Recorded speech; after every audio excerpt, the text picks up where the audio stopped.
I was born in 1770 in Chipping Campden, England. And I was 14 when I got married to my husband, Andrew. He was 10 years older. At 15, I had my first son, since I had 3 more. So my husband, who had a good job, he was a estate manager for the Earl in our area. And he had a good job. And my father was in the wool trade, so he also was pretty, for the time, pretty well paid. But my husband wanted land for our boys as they grew. And in England at the time, you couldn't just get land unless you were part of the aristocracy. So he decided that we were going to come to the New World, America, so that we would have a good opportunity to have our boys well set.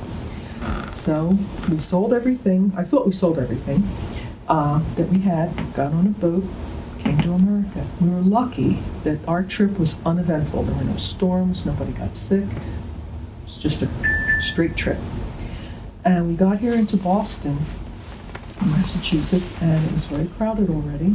And he said, we're going to go further north. So we came up to the Kennebec Valley in Massachusetts, which was wide open, pretty much wide open. So he was able to get all the land that he wanted. He and the boys all started doing clearing and planting, built me this house, which you might notice has a wooden floor. A lot of houses did not. They only had dirt floors, but because he was trying to make me as happy as I could be, since I had left what I really loved back in England. So the boys built me a nice house with a wooden floor. And that table, that tilt-top table with the pineapple on it, that was from England. I didn't realize, I thought he had sold everything to come, but he kept that one table. He had had that made for me by the man who made the furniture for the estate. And he had him make that for me, and then he hid it so that when we got off the boat, I had my one little piece of home. Since then, in Boston, there are wonderful furniture makers in this country, so I've had other pieces made here, American-made pieces. Because we're pretty well off, and now that we're established, I'm happy. But there was one sad bit. We came in 1800, and in 1805, I lost a baby that year, and then my husband died. There was a virus that went through the town, and for some reason, although he seemed very healthy, he died. But now I have my boys. The 2 older ones are getting married in the spring. They're marrying girls from a neighboring farm. So I'm making wedding presents. I'm making pillow slips that have been cross-stitched for each one of them. I've got 2 done. I got 2 more to do. So those 2 boys are going to stay farming, and they're interested in apple farming. This is a very good area to grow apples. So they're going to be apple farmers. My middle boy, Charles, is going to be a minister, and hopefully soon enough there's going to be a school opening in a neighboring town, Boys Academy, run by clergy. And I hope Charles is going to, between being a traveling minister, he'll also be working at the school. My youngest, Devin, is going to go to Harvard further down in Massachusetts, because he wants to have his own woolen mill here in our town. He says this is a perfect place. There's a stream that runs through town that he can use to power the mill. And I don't know why he's so interested in it, because he was a little boy basically when we left. My father, as I say, was a woolen merchant. But I guess it's in the genes that he wants to do that kind of work. And he'll be happy doing it. He's 17 now, so he'll go to school for a couple of years, get his business, whatever he needs, and then he plans on opening up the mill. So all the boys are happy. They did exactly what my husband wanted them to do. They're all surviving and thriving. And I, at age 40, am still well enough that I will have a baby school here.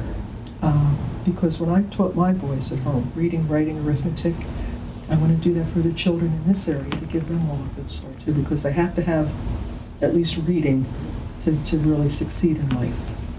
And I feel that's important.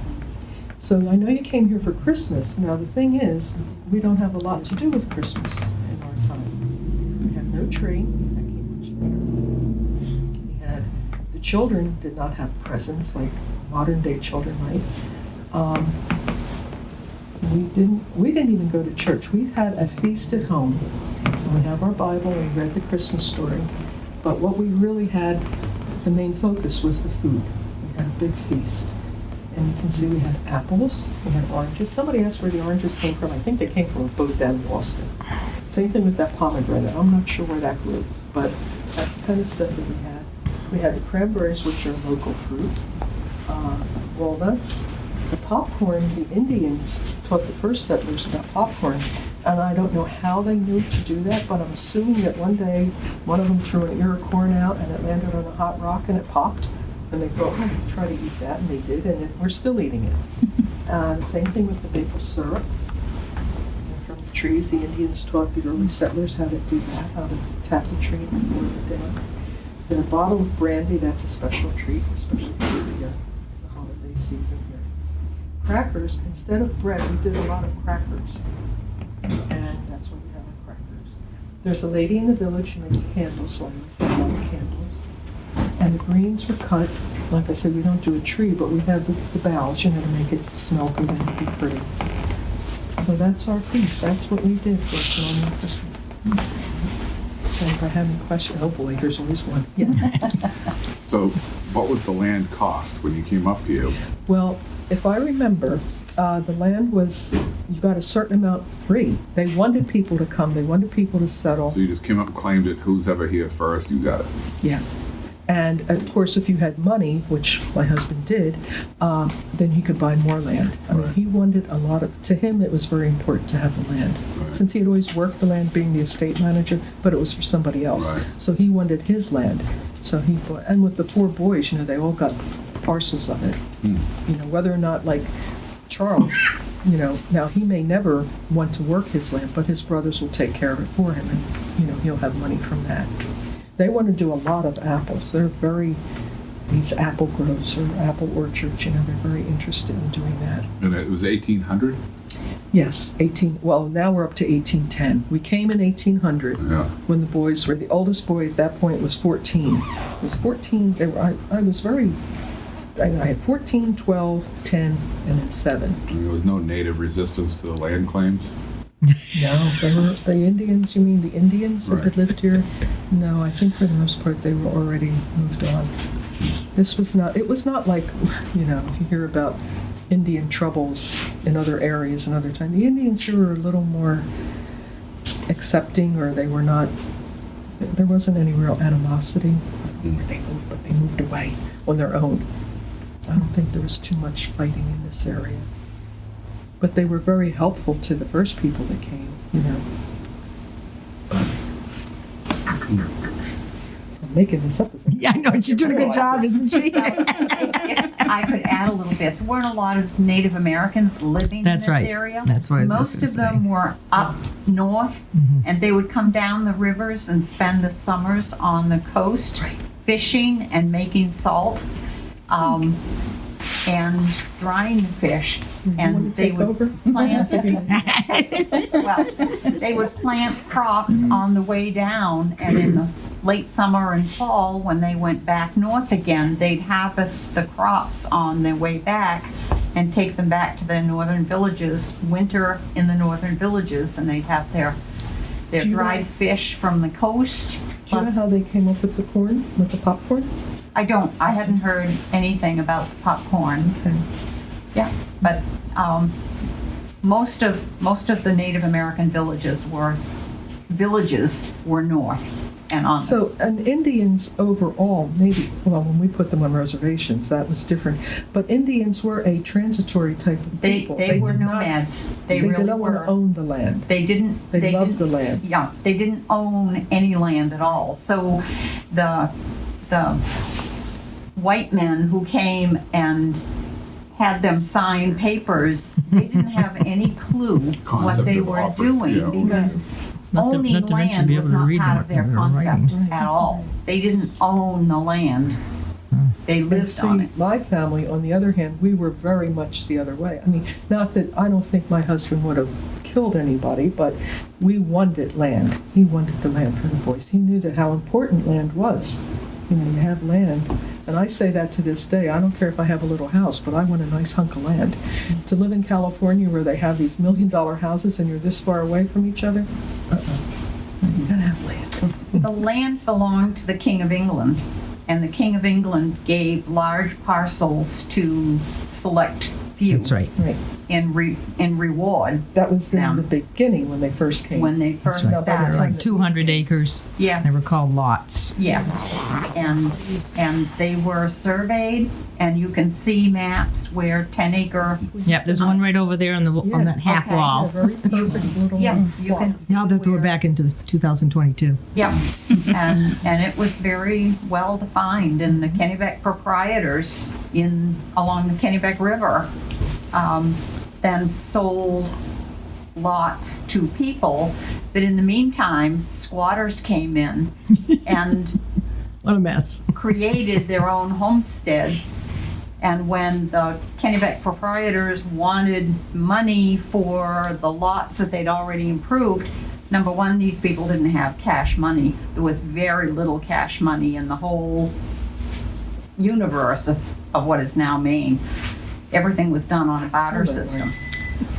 And these So what people, did they do to the squatters? Did They they know send what them they were off supposed to then? some of them they Check chased this. off, some of them stayed anyway, some of them actually did get their money and paid for their lots. Others, they killed the surveyors Okay. who wanted to mark out. Oh, okay. Yes, it was pretty bad at times. But there's a great book called Kennebec Proprietors that You want to get has that got a one for lot you? of good information. Yeah, we need it here. I think, well, I don't know.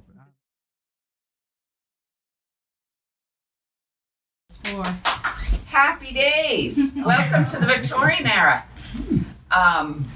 In the Victorian era, a lot of the things that we consider Christmas now were started in the Victorian era. Queen Victoria was Queen Elizabeth's mother, and her father was Prince Albert.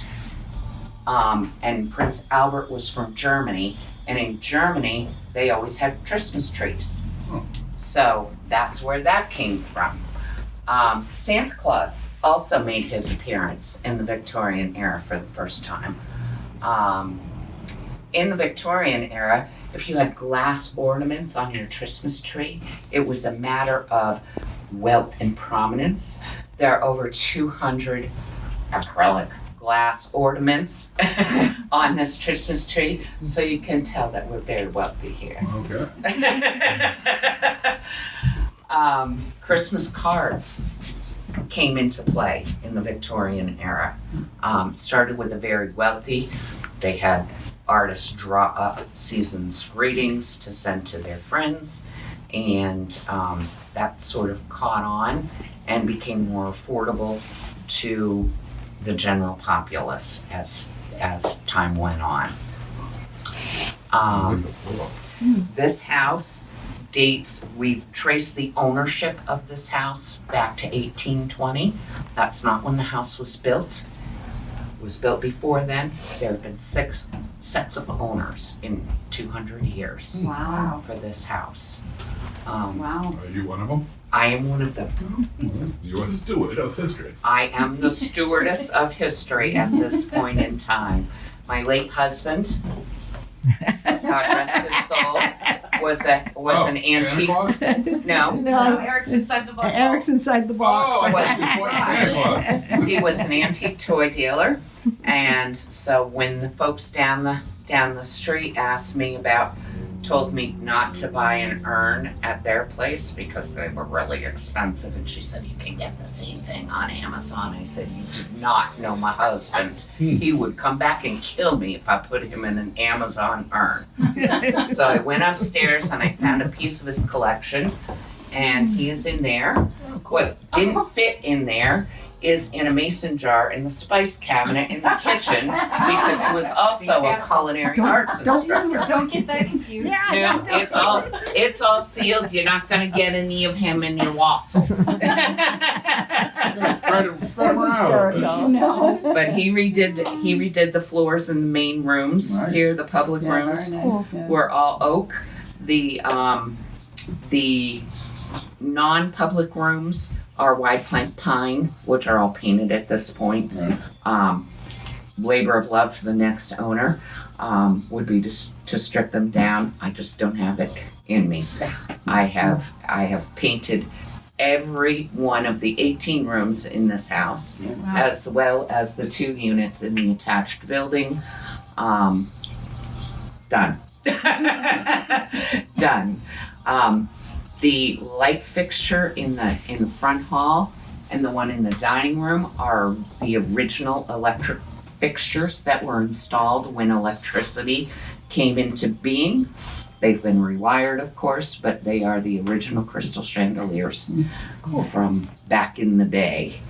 There are 5 fireplaces in this house. None of them work, much to the delight of my insurance company. There's a beehive oven in the kitchen, which was fed from the dining room side fireplace. And if I had the chimney lined, I could still cook you a loaf of bread in that beehive oven. Okay. Back, So, come on in and have some wassail and cookies. What's wassail? It's a holiday punch, and people are saying that it's very delightful. Help yourself. Not today. Is it like apple? It's apple and orange and pineapple, Oh, And- that sounds lovely. cinnamon and ginger ale. Well, let me just give you a little whirl here. I'll give you a recommendation shortly. We've heard that it's quite children that tasty. just came through said it was actually quite good. That's nice. I Yeah. like that. Yeah, very nice. Highly recommend. Very good. Wassail? Very good. Wassail? Wassail. W-A-S-S-E-L? AIL. AIL. WASSAIL. Fancy that. Yeah. A Well, little ampersand up there too. Miss Mary gave me a recipe, and it called for honey and Nice. cinnamon sticks. So I put my own little spin on it. Well, you spun well. I spun well. Well, thank you. And the cookies are homemade. Priscilla made the snowflake cookies, and the neighbor Beth made. Are we going out the same way? Because I'm Nope. on the way. Oh, I Nope. get them out. No, now is when you need to Now get is your when you food. grab your cookies. See, look, I brought a bag too. There's no turning back. Yellow I Yellow bought some snow there. is Yellow snow is a '98 Maine tradition. Yes, we have to have yellow snowflake cookies because Eric and I got married in the living room under the Christmas tree, and we served yellow snow at our wedding reception. Great name, man. And yeah, we've had yellow name. yellow snow at the holidays ever since. So behind that chair behind you, sir, The beehive oven. is the feeding for the beehive. There would be a fire in the fireplace and a Stuff that fire full? in there. We had one of those in Salem where I grew up. Nice. Salem, Maine. Yep. But then on the other side of the wall is the It did actual work. oven itself. This would work Yeah. if it was lined, Right. but yeah, it's very cool. So I would, if I was really a maiden Victoria era, I would be so miserable.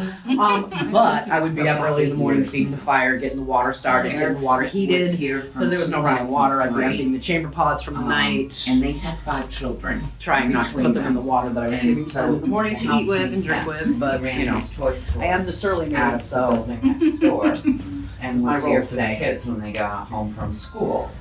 But you photograph then they split, and videotape. Eric died, and so here I am with this enormous house and 5 cats. 4 of which are mine, 1 of which is hers. But he's decided he wants to retire in the big house where they serve whipped cream at Yes, and 7:30 there every are- night. Young whippersnappers jumping all over you all the time of the day that you don't want to play. So the 19-year-old cat has come live with the other retirees over here and left my young cats at home to be. All plaster. Oh, no, this is beautiful. All I'm a plaster big and antique slab. home person. This is beautiful.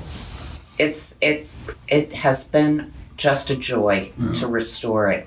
The first Mrs. Thorson, well, these ceilings were grass green with Grass green? grass green with forest green coffering, Yeah, that wasn't period. and both It was, rooms. oh, look, someone has an oops paint. I can do that for $3. It- Let's do that. It was horrific. It was horrific. That's a lot of sanding. Like a hippie. Yeah. It was a horrific job, but kilts is my friend. Yes.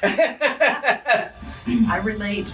anybody has seen me walking around town, every pair of jeans I own is covered with paint because 18 rooms plus 2 units in the next building, I did a lot of painting. How long have you owned the place? My late husband and Yeah. his former wife bought it in 2003. Wow.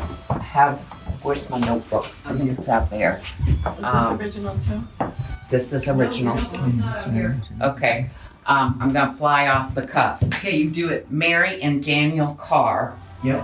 owned the house from 1820 to 1840. They had 7 children, 3 of which died early in life. 1 2-year-old is buried in our backyard.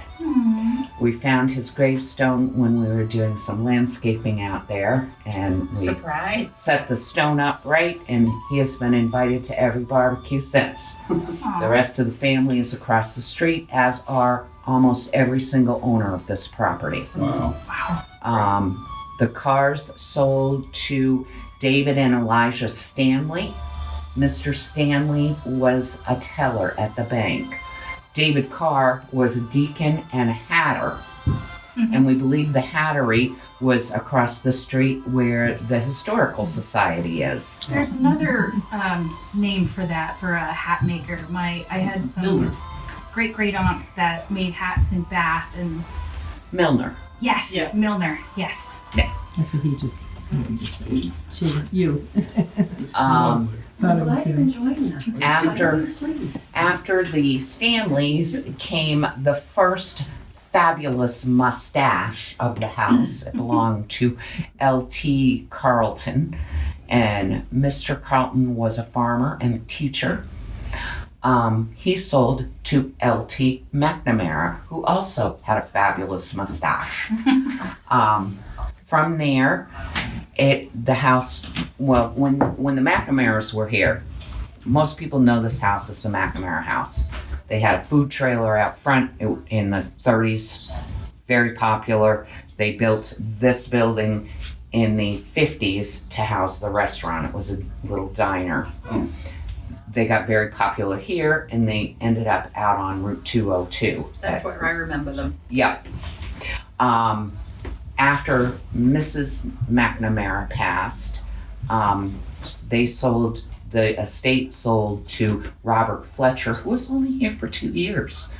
And the Fletchers sold to the first Mrs. Thorson and Eric, who were here from 2003 until present.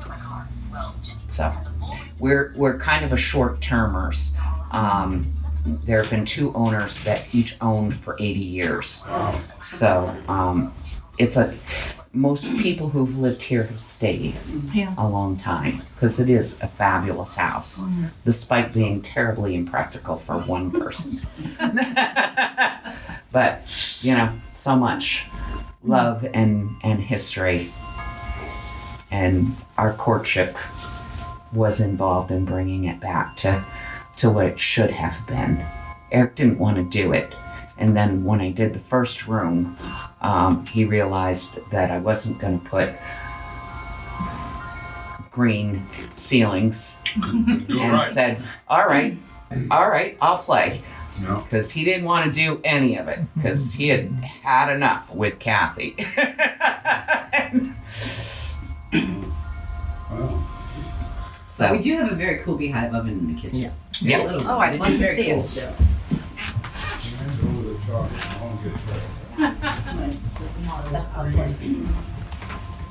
Is this our last group, Miss Mary? Nope, go on. One more.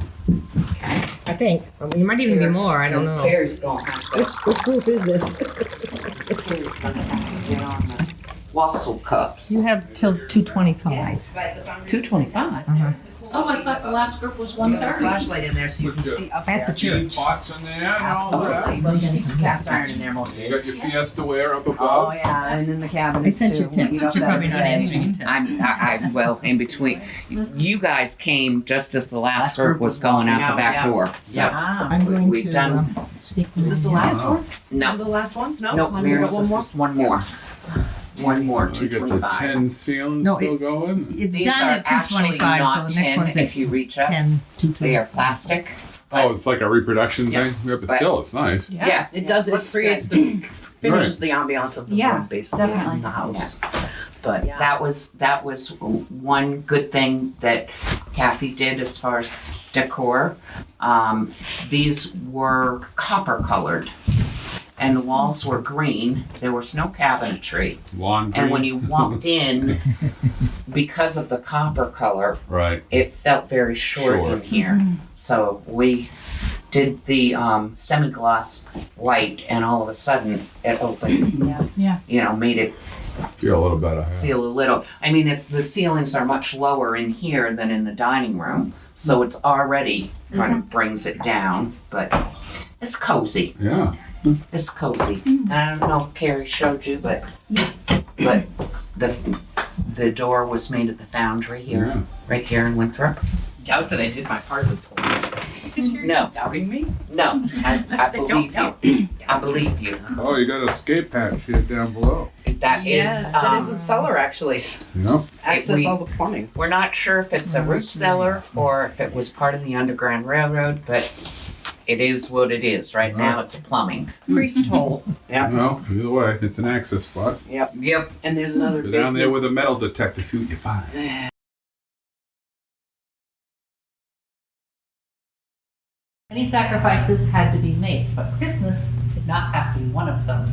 Many believed it was important to stay true to Christmas traditions as a way of keeping up the spirits during times of uncertainty. Trees of just about any variety were in use, sometimes oaks and maples, but also artificial trees, perhaps like this one, purchased in the Sears catalog. Though in Maine evergreens ruled, a 5-foot tree could be purchased for 75 cents. Well, the war created a shortage of materials for Christmas ornaments and light decorations, and as American families threw away all their old German and Japanese-made glass, commercially produced ornaments grew scarce. Decorations had to be created from scraps in the home, such as these newspaper stars or paper chains. Holly and fresh greenery hung from the walls, and presents stacked beneath the tree could be seen wrapped in brown paper or scraps of cloth. Due to the rationing of food during the wartime years, families saved up their ration stamps for the holiday season, ensuring extra food on the holiday table that year for their meal. Even Santa Claus was hard to come by, as young men were deployed and older men were put to work in their stead. These shortages of labor saw women join the workforce, such as our Rosie the Riveter here, with everyone pitching in to help, including taking up roles as Jolly Saint Nick in department stores across the country. Meanwhile, at bases and military outposts from the Pacific to the European theaters, servicemen and women did their best to celebrate, improvising decorations and trees with ration tins and foil. Gifts of candy, cookies, and warm socks abounded, with the most precious gift of all, letters from home. Some service members were graced with dinners of turkey and ham each year, while others may not have been so fortunate, having to be satisfied only with meals of oranges and warm beer. Throughout the 1940s, Christmas was very much a children's holiday. Rudolph launched his public career as a red-nosed reindeer in an illustrated poem that premiered to the public in 1940. Subsequent publications had to be suspended, however, due to the wartime shortage on paper. But Rudolph's legacy lives on today in animated specials and Christmas carols.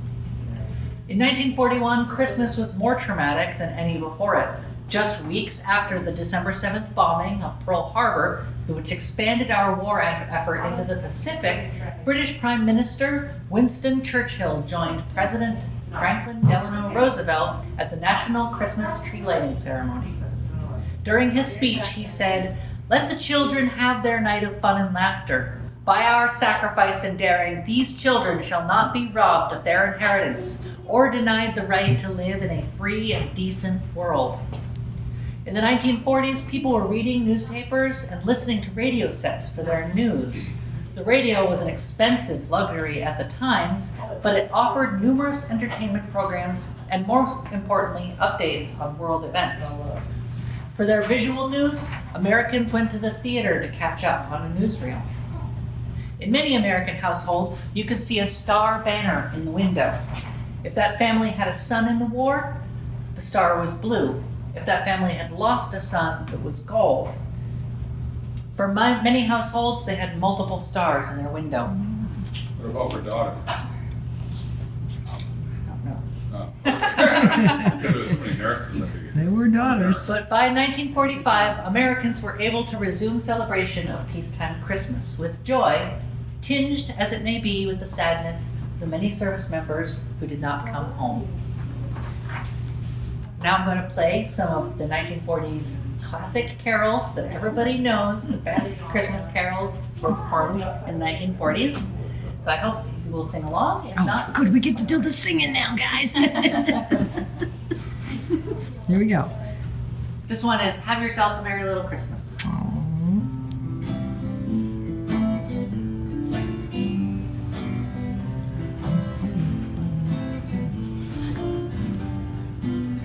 Have yourself a merry little Christmas. Let your heart be light. From now on, our troubles will be out of sight.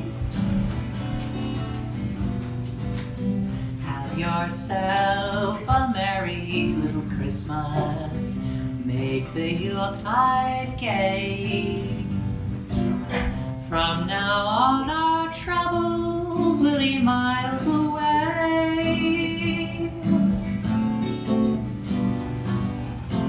Here we are as in golden days, happy golden days of yore. Faithful friends who are dear to us, gather near to us once more. Through the years we all will be together, if the fates allow. Until then we'll have to muddle through somehow. So have yourself a merry little Christmas now. Here we are as in olden days, happy golden days of yore. Faithful friends who are dear to us, gather near to us once more. Through the years we all will be together, if the fates allow. Hang a shining star upon the highest bough, and have yourself a merry little Christmas now. And have yourself a merry little Christmas now. Great job. Thank you. And this next one is White Christmas. Ooh, that was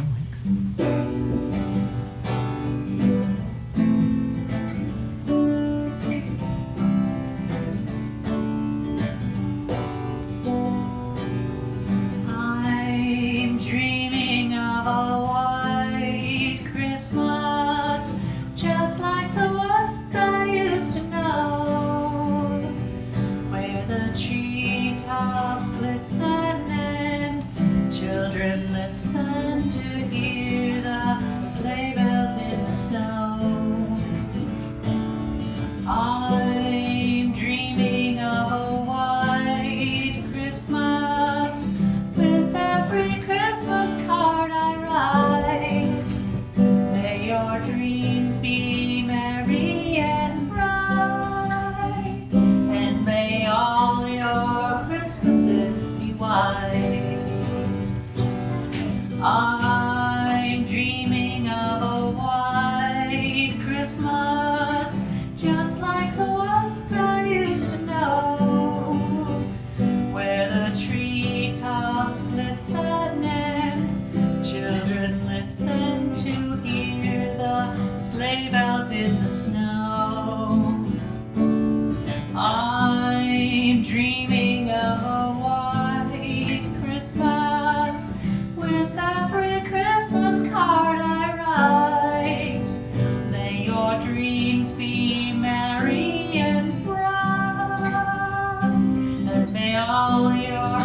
Christmas says be white.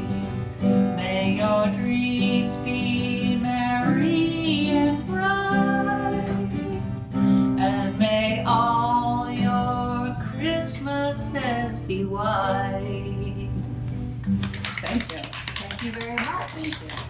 This concludes my presentation. Thank you very much for coming.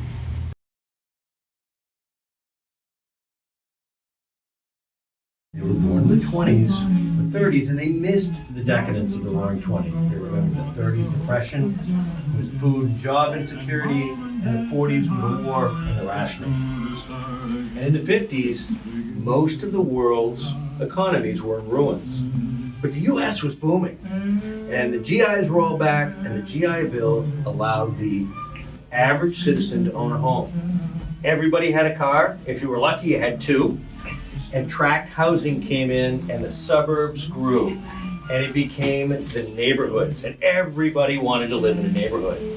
Manufacturing changed from wartime production to consumer goods. And if you could think of it as a consumer good, it was made in the 50s. And the incomes for the middle class were strong. They allowed the husband to work and the wife to stay home. Interesting, I have a little sheet over there from Good Housekeeping as it states how to be a good wife for your husband. I did read it to my wife. I don't think she really cared for it too much. But We want to hear what her responses were. I don't have a knife in my back, and I'm Was still it married. sign language? Pretty much, yeah. But read it, you will get a kick out of it. But it was the age of glitz, and that was no different at Christmas. The aluminum Christmas tree came in 1950. And it went out in the mid-60s. And then, of course, lead-filled icicles. Little lead's okay, no big deal. We don't have any here, but we do have the flashy ornaments. And everybody's favorite, the bubble lights. I still have those. The old-fashioned tinsel. No. Now, with the addition of the more disposable income, Christmas for the kids grew from one or two presents to many presents under the tree. And one of the big ones was trains. Most trees had a train that went around them. Lionel Train Company, their biggest year was 1955. Fisher Price Toys, Mr. Potato Head. Yeah. Now, you had to get your own potato. Yeah. The potato didn't come with it. It's just parts. Gumby, Play-Doh, hula hoops, dolls of all kinds, ones that blink, ones that cry, and Westerns were in vogue, John Wayne style. So every little boy had to have a cap gun, if not two. And if you had a teenager, the portable record player to be able to listen to Elvis was the thing to have. Or if you didn't get that, a brownie camera, so you could kind of take pictures of everything and then have those. Now for Dad, golf clubs and accessories, portable TVs came in 56, and bowling balls and shoes. Winthrop even had a bowling alley. Matter of fact, down on Union Street, it was a theater, and in the 50s, they changed it over into a bowling alley. The building is still here today.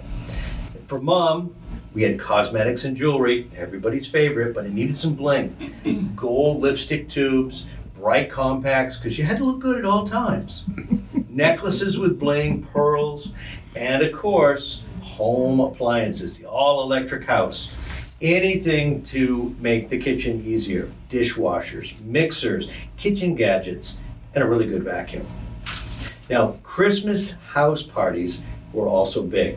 Matter of fact, I was told that in the 50s, parties were big.